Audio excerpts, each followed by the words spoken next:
Valli నల్లపూసల function అయిపోయిన వెంటనే వేదవతి, చందు ఇక వల్లి వాళ్ళందరూ కూడా కారులో వచ్చేస్తూ ఉంటారు. ఇక బయటే ఉన్న రామరాజు, ఏంటి మీరందరూ వచ్చారు, చిన్నాడు ఏడి అని అడుగుతూ ఉంటే, వాళ్ళిద్దరూ బైక్ మీద వస్తున్నారండి, మేము కారులో వచ్చేసాం అని వేదవతి చెప్తూ ఉంటుంది. మరొక పక్క ఇక ధీరజ్, ప్రేమ ఇద్దరు కూడా ఆటోలో వస్తూ ఉంటారు.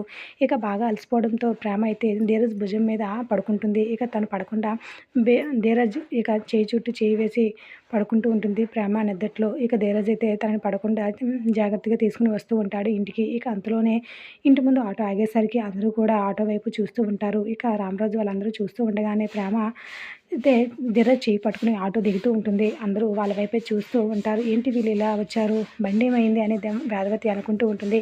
ఇక వాళ్ళ దగ్గరికి రాగానే, మీరు బండి మీద వస్తారని అమ్మ చెప్పిందిరా, బండి మీద రాకుండా ఆటోలో వచ్చారు ఏంటి అని రామరాజు అయితే అక్కడికి వచ్చిన ధీరజ్, ప్రేమ వాళ్ళని అడుగుతూ ఉంటే, అప్పుడు ధీరజ్ అయితే, నాన్న బండి దారిలో ట్రబుల్ ఇచ్చింది, అందుకే మేము ఆటోలో రావాల్సి వచ్చింది, బండిని అక్కడే పార్క్ చేసి మేము ఆటోలో వచ్చాం నాన్న అని ధీరజ్ అయితే సమాధానం చెప్తూ ఉంటాడు.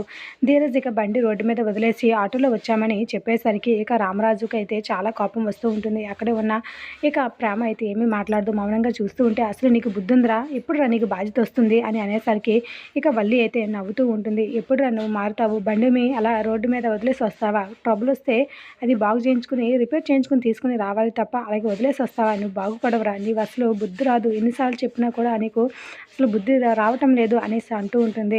ఇక ఆ మాటలకి ఇక ప్రేమ అయితే బాధపడుతూ ఉంటుంది, కానీ ఏమీ సమాధానం చెప్పలేదు.